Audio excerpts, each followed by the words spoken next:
안녕하세요. 기구한 인생에 눈물로 삶을 보내고 있다가 기적적으로 다시 인연을 만나게 된 사람입니다. 당장 닥친 일 때문에 숨이 막히고 더 이상 못 살 것 같던 인생도 시간이 흘러 버티다 보니 새로운 인연으로 사라지게 되더라고요. 여기에 사연을 올리시는 분들 모두 그렇게 살아가시는 것 같아서 제 사연도 도움이 되고자 한자 적어봅니다. 어린 시절 저희 가족은 부모님과 저, 동생이 3명인 6식구였습니다. 식구는 많은데 집안의 수입이 넉넉지 않아서 사는 게 좀 빈곤했어요. 아버지는 한옥집에 기와를 올리는 일용직을 하셨는데 지방에 일감이 있는 곳에 가서 일을 하신다고 몇 주씩 집을 비우곤 하셨어요. 그러면 어머니가 집에서 저희를 돌보며 아버지의 빈자리를 메우셨죠. 나름의 기술직을 가지고 계신 아버지셨지만 워낙 없는 집이었고 일용직이다 보니 수입이 일정하지 않으셨어요. 게다가 딸린 식구도 많아서 형편이 필 겨를이 없었던 것 같습니다. 저는 집안의 장남이라 눈치가 빤했어요. 돈 때문에 부모님이 싸우시는 것도 많이 봤고 그것 때문에 몰래 혼자서 눈물 짓는 엄마 모습도 참 많이 봤습니다. 아버지도 힘 닿는 데까지 노력을 하셨겠지만 마음대로 안 되는 상황이 정말 괴로우셨을 거예요. 그래서 자주 술에 의존하고는 하셨죠. 그 마음을 어렸을 때는 이해할 수가 없었어요.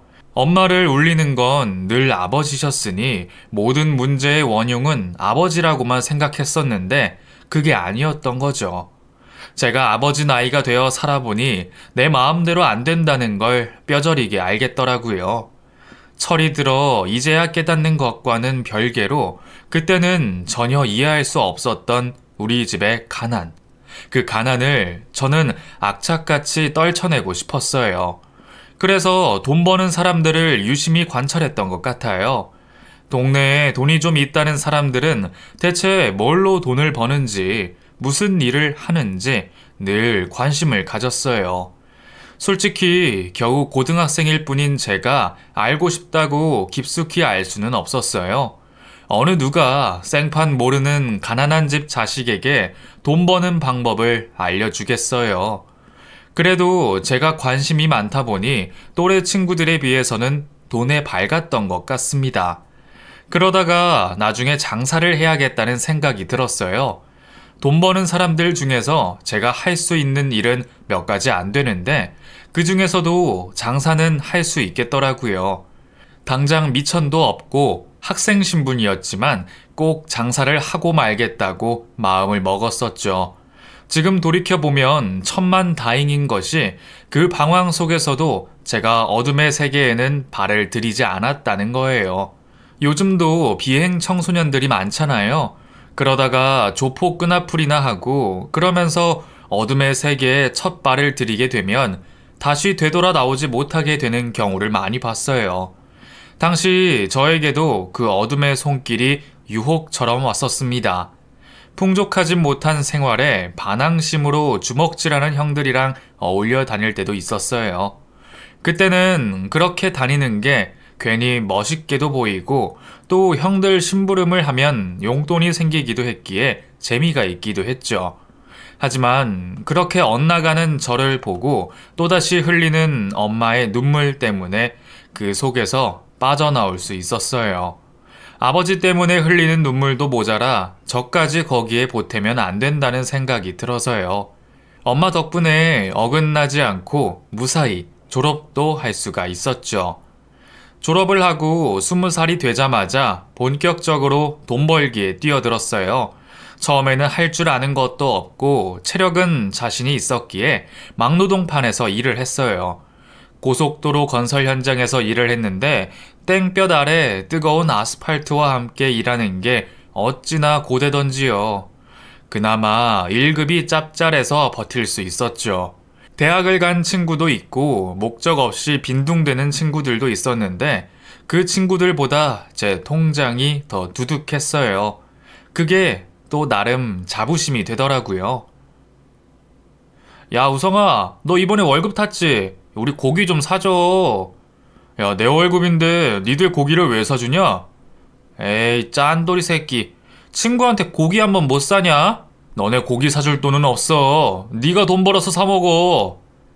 친구들 사이에서 제 별명은 짠돌이였어요. 정말 지독하게 돈 모은다고 손절하는 친구들도 있었죠. 내가 안 쓰니 저도 얻어먹지는 않았지만 너무 철벽을 치니 마음이 상하는 친구들이 있었거든요. 그러거나 말거나 그런 일에 맘 쓰지 않았어요. 친구로 좋은 건 좋은 거고 제가 돈을 쓰는 건 별개라고 생각했으니까요. 얼른 자리를 잡고 싶은 마음만 간절했어요. 아직 공부를 더 해야 하는 동생이 셋이고 아버지는 갈수록 일하기가 힘이 붙이셔 일거리가 줄어들고 있었거든요. 게다가 엄마도 일을 하셨지만 밤마다 안 아픈 곳이 없어서 끙끙 앓으셨고요. 아버지도 아버지지만 엄마만이라도 일을 그만두게 해드리고 싶었어요. 그게 제가 할 수 있는 제일 큰 효도라는 생각으로요. 한여름 그 뜨거운 햇빛을 그대로 받으면서 일을 하고 집으로 돌아오면 벌겋게 익은 피부에 엄마가 참 마음 아파하셨어요. 우성아, 돈도 좋지만 엄마는 네가 힘든 일 안 했으면 좋겠어. 이게 뭐니? 피부가 다 익어가지고. 아, 엄마, 괜찮아. 아니, 뭐 젊어서 고생은 사서도 한다는데 지금 내가 할 수 있는 일 중에 이게 돈이 제일 많이 되는 거야. 익어서 벌게진 피부 위에 오일을 갈아서 붙여주시면 그게 그렇게도 시원할 수가 없었어요.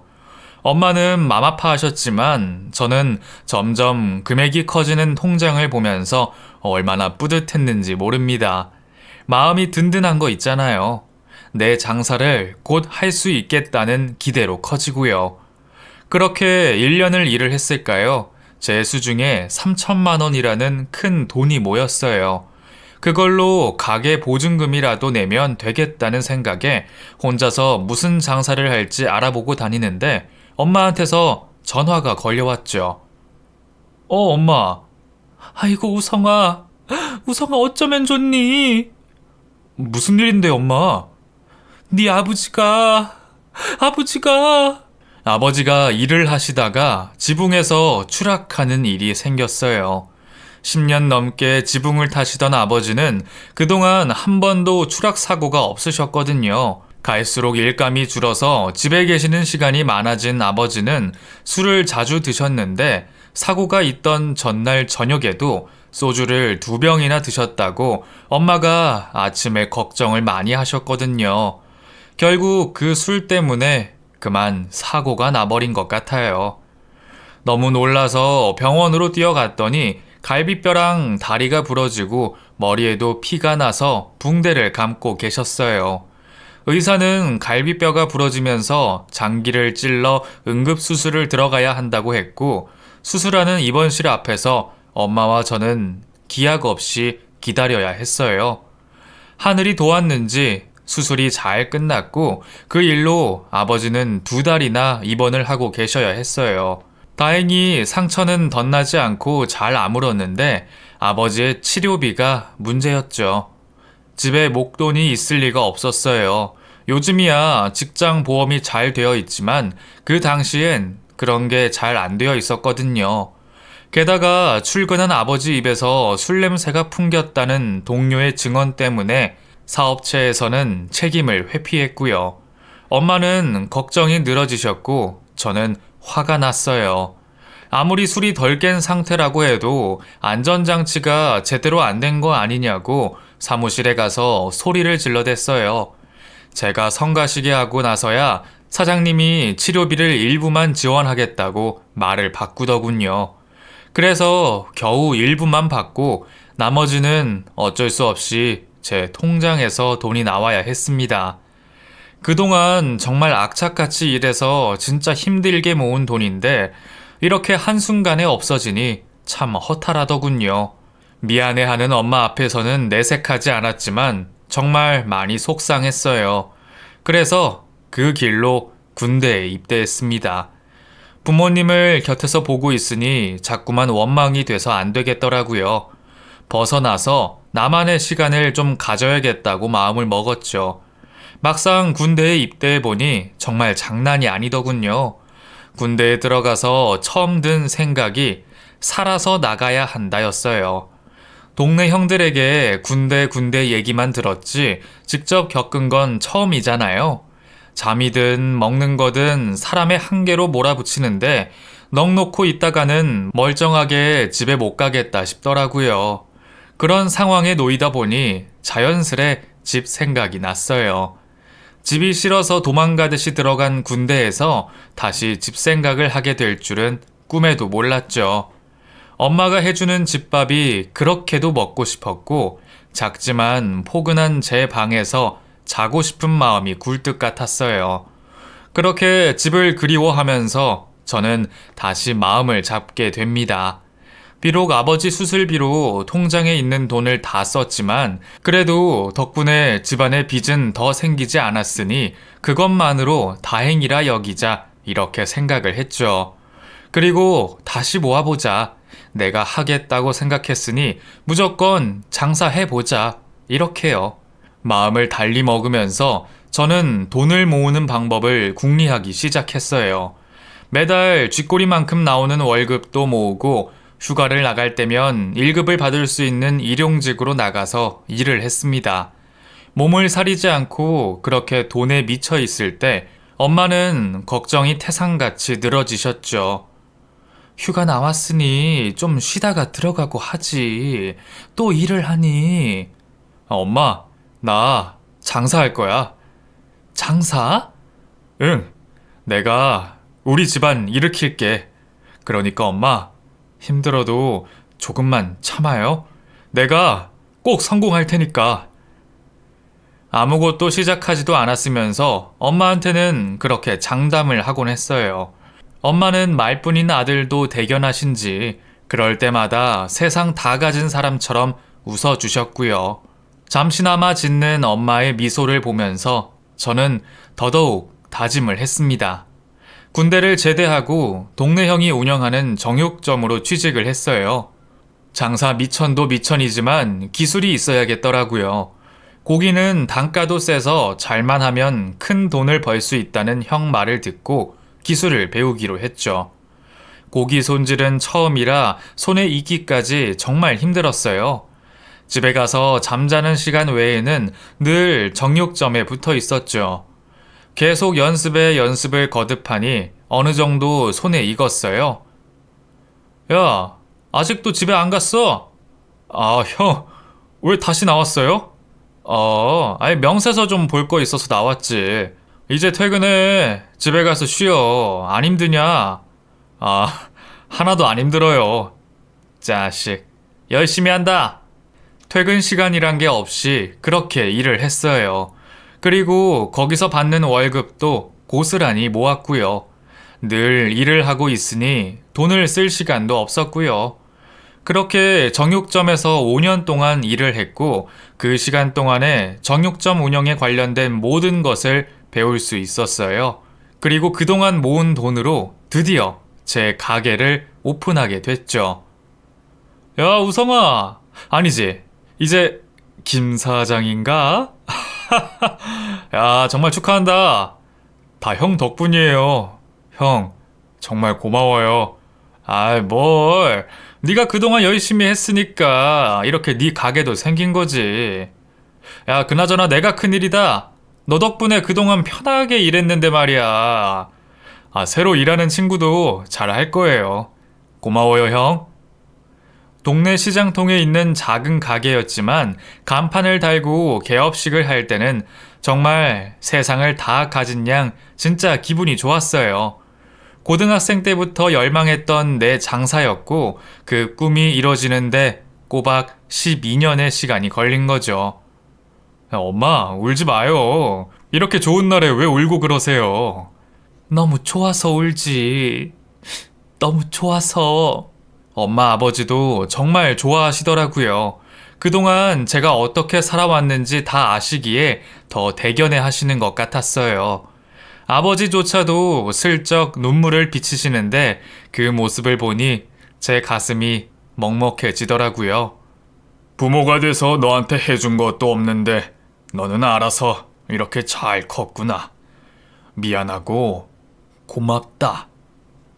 그런 말씀 마세요, 아버지. 이제 시작이에요. 가게 운영 잘 해볼게요. 그래, 그래. 너는 잘 할 거다.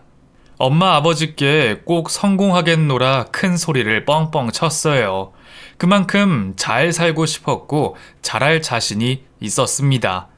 시장 안에는 제 가게 말고도 정육점이 2군데나 더 있었어요.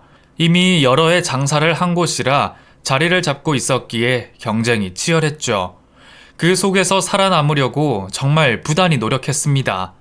시장 사람들이랑 친해지려고 항상 인사를 하고 다녔고, 주변에 어떤 가게보다 일찍 문 열고 늦게 닫았어요. 집에서 잠만 자는 생활이 다시 시작된 거죠. 형님 집 가게에서 일을 하면서 배운 장사 노하우를 모조리 갈아 넣어서 일을 했어요. 변수 없이 그렇게 꾸준한 모습을 보여줬더니 점점 단골도 생기고 자리를 잡아가기 시작했어요. 주변 상인분들도 누가 고기를 산다고 하면 저희 가게로 소개해 주시고 십시일반 다들 도와주셨죠. 일단 자리를 잡기 시작하니 장사가 잘 됐어요. 돈이 되더라고요. 처음에는 혼자 시작했던 가게도 어느새 직원이 2명이나 생기게 됐고요. 명절을 맞아 바쁠 때는 동생들이 와서 팔을 걷어붙이고 일을 도와줬습니다. 3년, 5년이 지나면서 가게도 확장을 하게 됐고 집도 넓은 곳으로 이사를 가게 됐어요. 우리 장남 덕분에 우리가 호강을 한다. 아들, 고마워. 에이, 호강은 아직 멀었어, 엄마. 왜? 이 정도면 넘치지. 우리 걱정은 이제 그만하고 너도 이제 장가 가야지. 주변에 참한 아가씨 없니? 지금 돈 버는 것도 바쁜데 무슨 결혼이에요? 결혼도 다 때가 있는 거야. 지금도 늦었어. 그러니까 마음에 드는 아가씨 있으면 가만히 두지 말고 한번 만나봐. 20대에도 연애 한 번을 안 하고 일만 했어요. 제 가게가 생긴 뒤에도 연애는 생각도 안 했고요. 제 모든 신경은 오로지 돈 버는 데에 집중되어 있었기에 여자는 거들떠도 안 봤죠. 그렇게 장사에만 집중되어 있던 제 일상에 문득 그녀가 나타났습니다. 처음 그녀를 본 건 옆 가게에 새로 공방을 열었다고 개업떡을 들고 온 날이었어요. 안녕하세요. 요 옆에 새로 개업한 공방이에요. 개업떡 드시고 하세요. 아, 네, 고맙습니다. 그럼 수고하세요. 인사를 하는 그녀의 목소리가 귀에서 메아리 치더군요. 그녀가 준 시루떡을 손에 들고 그녀가 나간 자리를 한참이나 쳐다보고 있었던 것 같아요. 정신을 못 차리는 저를 보고 직원들이 짓궂게 놀렸지만 제 귀에는 들리지 않았어요. 그날 그녀를 처음 본 이후로 저는 그녀의 주변을 맴돌기 시작했어요. 30대 남자가 공방에 볼 일이 뭐가 있겠어요. 괜히 손질하고 남은 고기라며 특등급 고기를 싸들고 가서 건네기도 하고 커피도 한 잔씩 더 사서 남는다고 그녀를 주기도 했어요. 그녀도 눈치가 영 없는 건 아닌지 고기를 사서 하루 걸러 하루씩 저를 찾아오고 지나다니면서 꼭 저에게 인사를 건네고 지나갔죠. 저처럼 그녀도 저에게 관심이 있는 듯 했어요. 우연이 계속 겹치고 그 우연은 필연이 되어 저희는 사귀게 됐습니다. 주변 사장님들은 저희가 잘 어울린다고 인연끼리 만났다면서 좋아해 주셨죠. 30 중반 느지막이 시작된 저의 연애는 마른 장작처럼 불타올랐고 정말 이 여자를 모를 때는 어떻게 살았는지 모를 정도로 푹 빠져 지냈어요. 정말 하루가 멀다 하고 매일매일 그녀와 만났고 어느샌가 정육점이 바쁠 때는 그녀가 와서 일손을 거들 때도 있었죠. 그러다가 연애를 한 지 1년쯤 되었을 때 저희는 결혼을 하게 됐습니다. 저보다 6살이 어린 그녀는 몸도 참 가녀렸어요. 공방에서 뜨개 수업을 하던 그녀는 팔뚝도 어찌나 가는지 건드리면 똑 부러질 것처럼 약했어요. 그렇게 몸이 약한 사람이 웨딩드레스를 입혀놨더니 어찌나 청초하던지 그 모습에 한 번 더 반하고 아주 팔불출이 따로 없었어요. 다른 사람은 안중에도 없을 정도로 푹 빠져있던 아내도 장사 앞에서는 어쩔 수가 없었어요. 시장 근처에 집을 얻어 시작된 저희 신혼은 집보다도 가게에서 보내는 시간이 더 많았거든요. 피곤하지? 먼저 들어가서 쉬어. 아니에요. 나 혼자 들어가서 뭐해. 가게에 같이 있는 게 더 낫지. 아이, 그래도 힘들잖아. 들어가서 쉬고 있으면 나도 금방 들어갈게. 아니야. 같이 들어갈래. 결혼할 때 가게 때문에 신혼여행도 멀리 못 가고 강원도에 2박 3일로 다녀왔어요. 직원도 있고 자리도 잡아서 못 비우는 건 아니었지만 그래도 불안한 마음에 일주일씩 여행은 갈 수가 없더라고요. 여자라면 멋진 곳에서 신혼여행을 기대했을 텐데도 아내는 전혀 서운한 기색이 없었어요. 정말 어렵게 가진 가게라서 그런지 평생을 함께 하자 약속한 아내 앞에서도 가게일 만큼은 타협이 안 되더라고요. 나중에 좀 더 자리를 잡으면 꼭 좋은 곳으로 여행을 가자며 말로만 그렇게 약속했었습니다. 저는 정말 그렇게 할 수 있을 줄 알았어요. 그런데 꼭 가겠다던 그 여행을 영영 못 가게 되는 일이 생겼어요. 결혼 후 저희는 무엇보다도 아이를 가지는 게 급하다고 생각했어요. 제 나이가 많았기에 빨리 가지자고 그랬는데 어찌된 일인지 결혼 후 3년이 지났는데도 아이가 생기지 않는 겁니다. 처음에는 기다리면 생길 거라고 여겼어요. 그런데 기다림이 1년이 되어도 소식이 없자 이대로는 안 되겠다는 생각에 둘이서 병원도 가봤죠. 병원에서는 별 문제가 없다는 진단을 받았고 곧 생길 거라는 희망으로 기다렸어요. 기약 없는 기다림이 계속되고 양가 부모님도 아이를 기다리시는 걸 아는 아내는 부담만 자꾸 커져갔죠. 그러다 보니까 우울증 비슷한 것도 겪고 참 마음고생을 많이 했어요. 아내가 그렇게 힘들어하는 와중에 저는 가게 분점을 내게 됐고 일이 더 바빠져서 신경을 많이 써주지도 못하는 상황이 됐어요.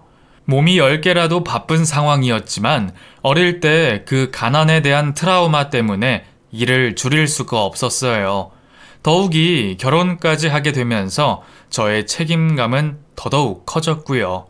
그래서 같이 있는 시간이 턱없이 부족한 때 정말 기적처럼 아내가 임신을 하게 됩니다. 여보, 나 오늘 병원 가서 확인했는데 임신 5주째래. 정말? 진짜? 와, 지훈아. 정말 고생 많았다. 정말 잘했어. 우리 이제 엄마 아빠 되는 거야. 진짜 우리가 부모가 되는 거야. 아내는 정말 많이 좋아했습니다. 정말 간절히 원하고 원했던 아이였기에 저희의 기쁨은 이루 말로 표현할 수가 없었죠. 양가 어른들도 기다리던 소식이기에 그 반가움은 더 컸고요. 아내는 임신을 하면서 가게로 나오는 발걸음을 끊었어요. 몸이 약해서 그런지 병원에서 조심하는 게 좋겠다고 하더라고요. 원체 어렵게 가진 아이라 아내도 정말 많이 조심했어요. 집에만 있기 심심하지? 아니, 안 심심해요. 나 할 거 많아. 아이한테 책도 읽어줘야 하고 노래도 불러주고 그러면 시간이 얼마나 잘 가는데. 그래. 이거 엄마가 주셨어. 뭔데? 잉어집인데 엄마가 챙겨주시네. 먹을 수 있으면 먹고 그래. 아내는 몸이 약해서인지 비위도 약했거든요. 조금만 비위가 상하면 배가 아무리 고파도 못 먹고 그랬는데 그 비린 잉어즙을 단숨에 다 마셔버리더라고요. 깜짝 놀라 쳐다보니 우리 애기한테 다 영양 가는 건데 잘 먹어야지. 나는 엄마니까. 와, 우리 지훈이 정말 대단하다. 진짜 대단해. 엄마인데 당연하지. 우리 아이 위해서 못할 게 없어요, 나는. 참 밝은 사람이었지만 원체 몸이 약하다 보니 눈이 안 갈 수가 없는 사람이었어요. 그런 사람이 뱃속의 아이를 위해 단단해지는 모습이 어찌나 사랑스럽던지요. 임신 기간이 길어질수록 커지는 아내의 배와 엄마가 되어가는 그 모습들이 너무나 사랑스러워서 심장이 뻐근해질 정도로 그렇게 행복했었어요. 정말로요. 10달을 품고 드디어 아이가 세상에 나오려는 신호를 보냈습니다. 새벽에 진통이 와서 아내를 데리고 급하게 병원으로 갔죠. 식은땀을 흘리며 진통을 견디는 아내에게 제가 해줄 수 있는 게 없어서 발만 동동 굴리고 있었어요. 병실 밖에서 진통하는 소리만 들으면서 안절부절 못하고 있는데 간호사들이 정신없이 왔다 갔다 하는 겁니다. 뭔가 분주한 모습에 저는 더더욱 불안함에 휩싸였고 얼마 뒤 간호사가 저에게 와서 알려줬어요. 서지훈 보호자님, 내 아이는 무사히 태어났는데 산모님 출혈이 안 멈춰서 지금 위급 상황이에요. 아내가 위급하다는 말만 던져주고 다시 수술실로 들어가 버리는 간호사였어요. 간호사의 말을 듣자마자 저는 눈이 돌았고 간호사의 뒤를 따라 수술실로 들어갔습니다. 제가 갑자기 들어서자 간호사들이 난리가 났어요. 저더러 밖으로 나가라고 그러고 의사는 혈액 공급하라고 소리 지르고 시장통처럼 난리가 난 상황이었죠. 수술대에 누워 새파랗게 질려있는 아내에게 급히 다가갔어요. 이미 아내는 의식이 없었어요. 지훈아, 지훈아 눈 떠! 지훈아! 눈물을 흘리며 미친 듯이 이름을 불렀지만 아내는 미동을 하지 않더군요.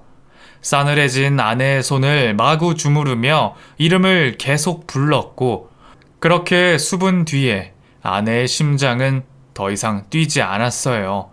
믿을 수 없는 상황이 벌어진 거죠.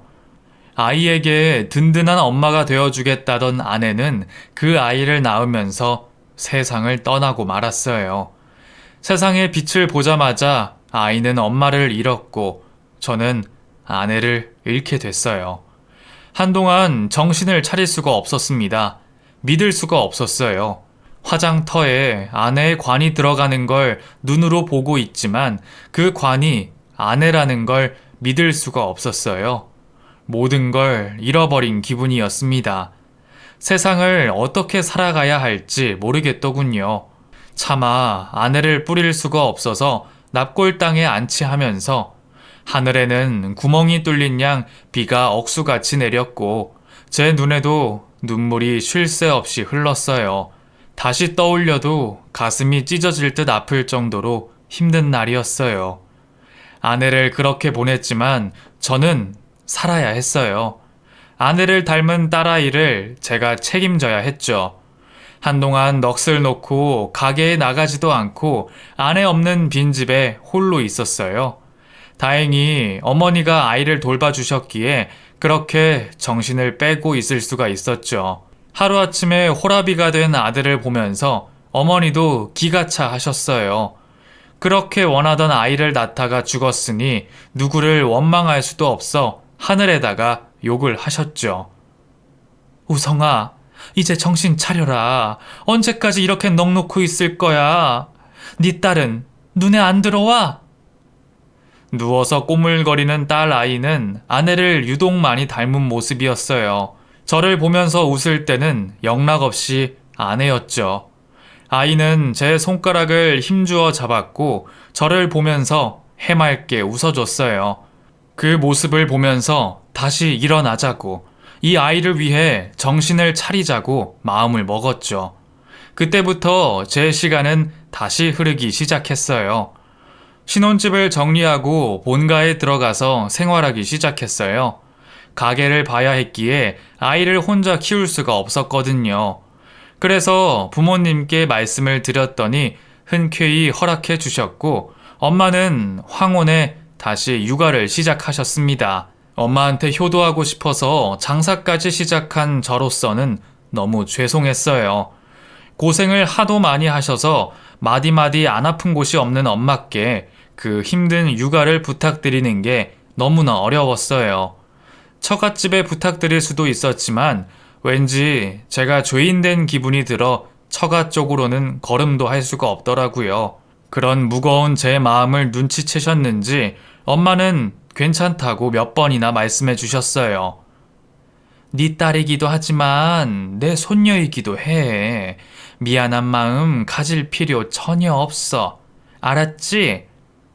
고마워요, 엄마. 네가 우리 집안을 위해서 얼마나 애썼니? 가족이니까 괜찮아. 알았지? 그렇게 다 같이 생활을 시작했죠.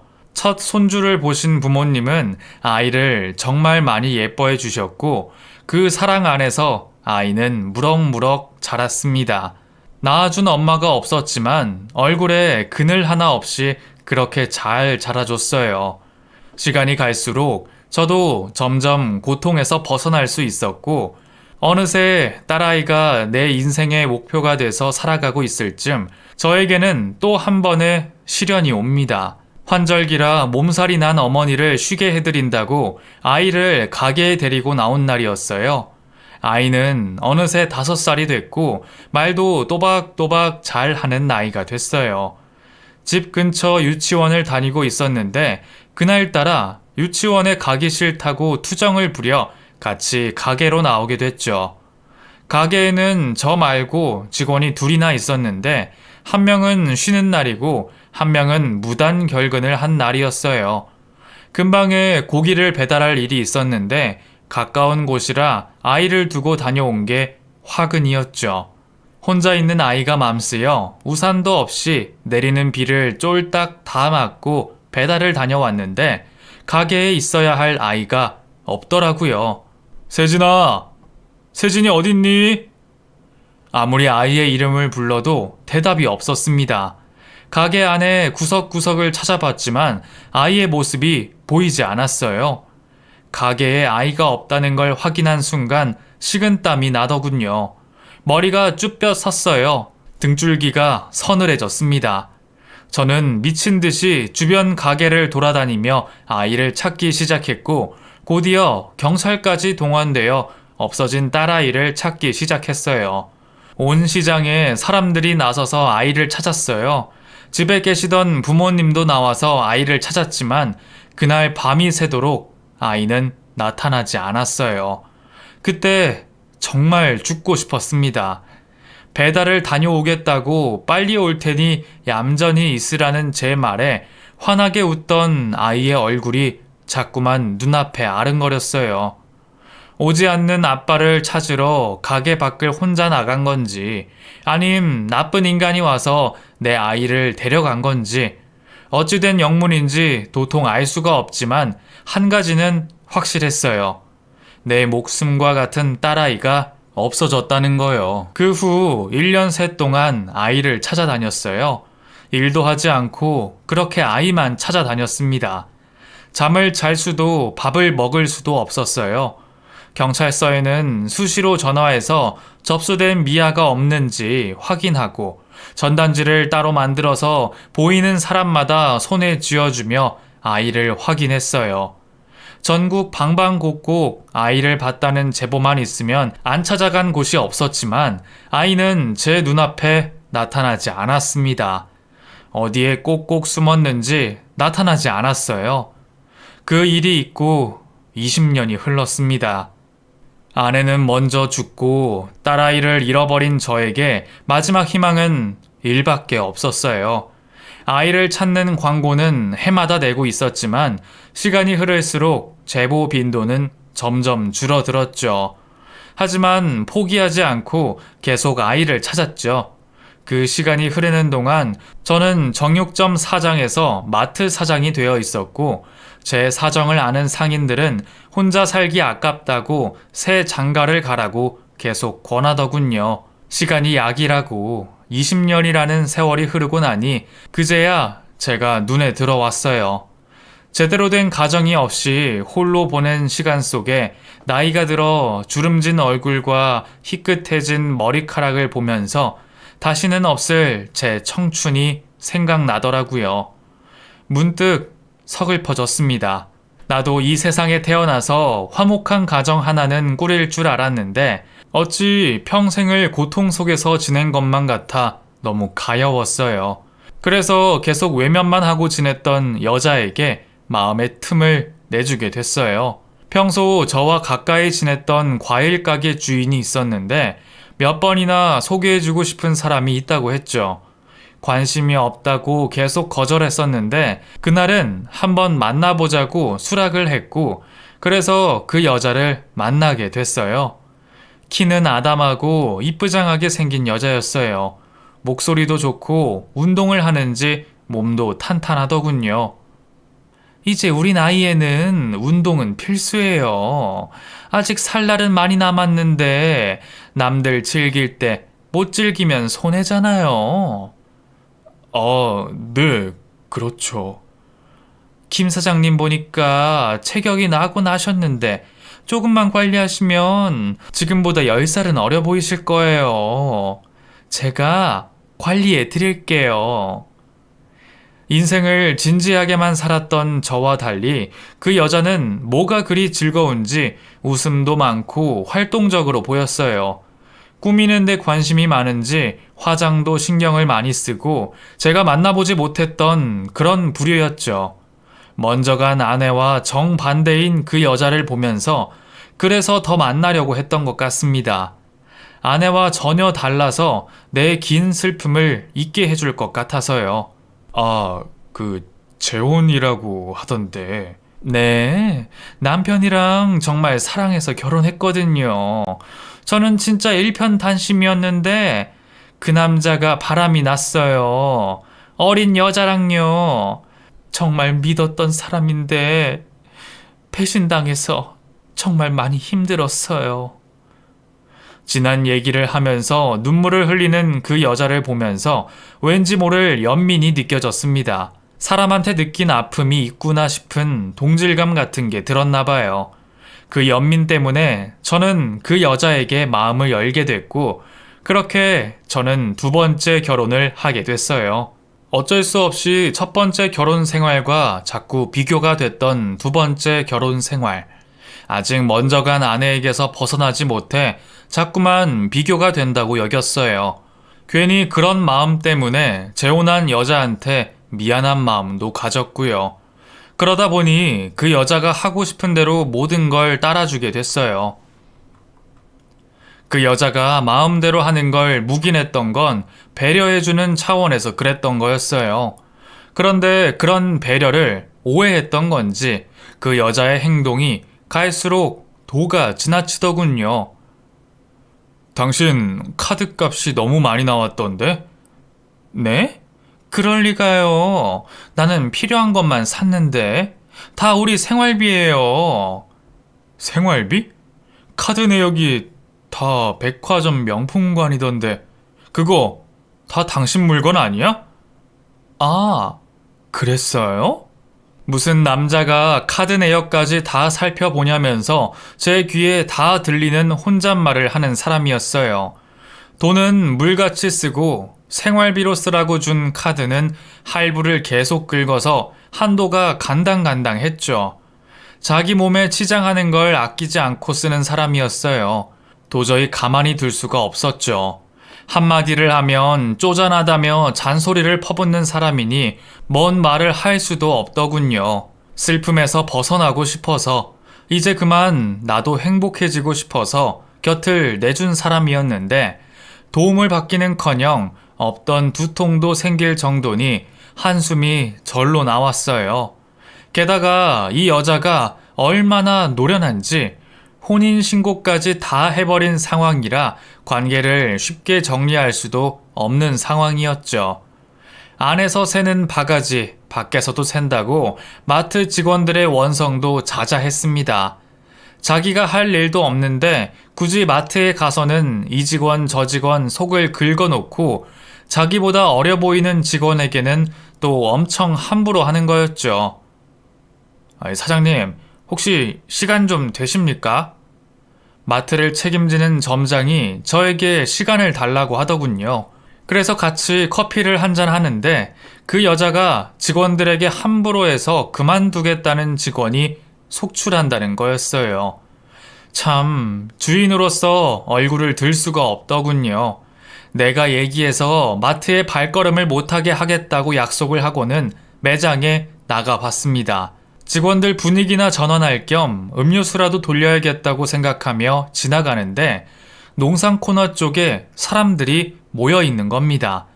무슨 일인가 싶어 가까이 가는데 순간 짝 하는 소리가 났어요. 깜짝 놀란 저는 그곳으로 뛰어갔고 생각지도 못한 장면을 보게 됐습니다. 그 여자가 농산 여직원의 얼굴을 때리고 큰 소리를 치고 있었어요. 아니 무슨 일인데 그래? 여보, 이 여직원 당장 잘라요. 세상에, 얘가 내 옷에 흙 묻혔다고요. 이게 얼마짜리 옷인데? 아이씨 진짜. 아니 그래도 그렇지 사람을 때리면. 아휴, 아가씨 괜찮아요? 잡고 일어나 봐요. 얼마 전에 산 명품 블라우스에 흙이 묻었다는 이유로 직원을 때렸다는 말에 기가 찼습니다. 저는 얼른 쓰러져 있는 여직원을 잡아 일으켰고 얼굴을 살피니 손바닥 자국이 선명하게 찍혀 있더군요. 정말 미안해요. 괜찮아요? 네, 괜찮아요, 사장님. 기어 들어가는 목소리로 말하는 여직원을 보니 너무 안쓰러웠어요. 곁에 선 그 여자가 자기는 안 보이냐며 노발대발 하는데도 무시하고 그 여직원의 팔에 묻은 흙을 털어주다가 손등을 보게 됐습니다. 그런데 눈에 익은 화상 자국이 있는 겁니다. 20년 전 잃어버린 딸아이의 손등에 있던 화상 자국. 3살 때 뜨거운 물주전자에 데어서 생긴 하트 모양의 화상 자국이 그 여직원의 손에도 똑같이 있었어요. 순간적으로 저는 멈칫했어요. 그리고 그 여직원의 얼굴을 다시 자세히 봤습니다. 눈에 익었어요. 처음 보는 그 여직원의 얼굴이 뭔가 낯이 익었어요. 저는 떨리는 목소리로 물었습니다. 몇 살이에요? 네? 올해 25살이에요. 혹시 부모님이 계신가? 실례되는 질문인 것을 알고 있었지만 물어볼 수밖에 없었어요. 저는 빼려고 하는 그 여직원의 손을 놓지 못하고 제 질문의 답을 기다렸죠. 저는 고아원에서 자랐어요. 부끄러운 일인 양 작은 목소리로 겨우 대답하는 걸 듣고 저는 그만 울음을 터뜨렸습니다. 분명 제 딸이었어요. 20년 전에 잃어버린 바로 그 딸이 분명했어요. 저는 그 여직원을 데리고 경찰서로 갔습니다. 그리고 친자 확인을 위해 국가수에 의뢰를 했죠. 그러는 동안 당황해하는 여직원에게 자초지종을 설명했고 흔들리는 눈동자로 제가 하자는 대로 따라주더군요. 국가수 결과가 곧 나왔고 제 예상대로 그 여직원과 저는 친자 관계였어요. 결과를 확인하는 순간 그 여직원을, 아니 제 딸을 부둥켜 안고 오열했습니다. 그동안 전국을 헤집으며 찾아다녔던 제 딸이 이렇게 가까운 곳에 있을 줄은 꿈에도 몰랐었죠. 기적이 일어난 것 같았어요. 그게 아니라면 설명할 수 없는 일이었죠. 5살에 고아원에 왔다는 것 말고는 아무것도 몰라요. 어떻게 고아가 된 건지도 몰라요. 그래. 지나간 일은 다 잊자. 우리가 이렇게 다시 만난 게 더 중요해. 세진아, 이게 네 이름이야. 25년 전에 아빠가 너한테 지어준 이름이야. 세진. 그래, 세진아. 저희는 그렇게 서로의 존재를 확인하며 뜨거운 눈물을 흘렸습니다. 그때의 기쁨은 말로 다 표현할 수가 없었어요. 부모님도 다시 집으로 돌아온 딸아이를 환대해 주셨죠. 혼자 살아왔을 시절이 너무나 미안하고 안타까워 눈물이 마르지를 않았고요. 그렇게 온 가족이 기쁨과 환희 속에 있을 때 그 여자만은 홀로 못마땅해 했습니다. 당연히 잃어버린 내 아이를 찾았으니 같이 기뻐해 줄 알았어요.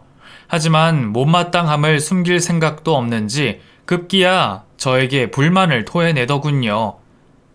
이제 와서 딸이 생겼다니 나는 못 받아들여요. 뭐라고?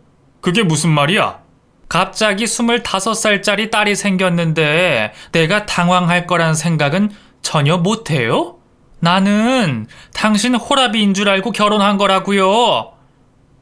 우리 결혼 생활이랑 딸을 찾은 거랑 무슨 관계가 있다고 그러는 거야? 나는 쟤 싫어요. 감자 박스나 나르던 애한테 딸이라고 부르라는 거예요? 순간 제가 들은 말을 의심했습니다. 이 여자가 도대체 무슨 생각으로 이런 말을 하는 건지 도무지 이해할 수가 없더군요. 가만 보니 재산에도 눈독을 들인 것 같고 가진 것 쥐뿔도 없으면서 나와 결혼한 뒤에 뭐라도 되는 줄 아는 모양이었어요. 그제사 모든 상황이 냉정하게 보이더군요.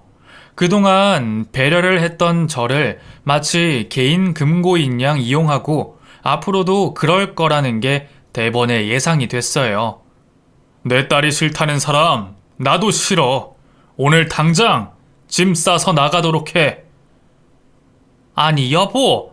누가 여보라는 거야? 나는 당신 같은 사람 모르니까 이만 내 집에서 나가. 그 여자는 갑자기 급냉한 제 분위기에 당황해서 태도를 달리하더군요. 그런 모습이 더 역겹게 느껴졌고 나가지 않겠다고 버티는 여자를 사람을 써서 쫓아냈어요. 정말 꼴도 보기 싫더군요.